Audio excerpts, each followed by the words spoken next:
ఏదైనా కూడా మన జీవితంలో ఉన్నప్పుడే కాపాడుకోవాలి. ఒక్కసారి గనక మన చేయి జారిపోతే మళ్ళీ మనము వెనక్కి తిరిగి తీసుకోలేము. అలా వెనక్కి తిరిగి తీసుకోలేనివి ఏంటో తెలుసా? చేతి నుండి మనం విసిరిన రాయి. అలాగే మన జీవితంలో వచ్చిన అవకాశాలలో ఒక మంచి అవకాశం మనం చేజార్చుకున్నామంటే మళ్ళీ తిరిగి రాదు.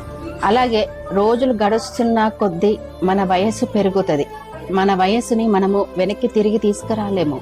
ఇక అతి ముఖ్యమైనది ఏంటంటే మన జీవితంలో గడిచిపోయిన కాలాన్ని కూడా మనం అస్సలు వెనక్కి తిరిగి తీసుకురాలేము. ఇక అతి ముఖ్యమైనది ఏంటో తెలుసా? మన నోటి నుండి వెలువడిన మాట. ఈ మాటని మనము ఎట్టి పరిస్థితిలో కూడా వెనక్కి తిరిగి తీసుకోలేము.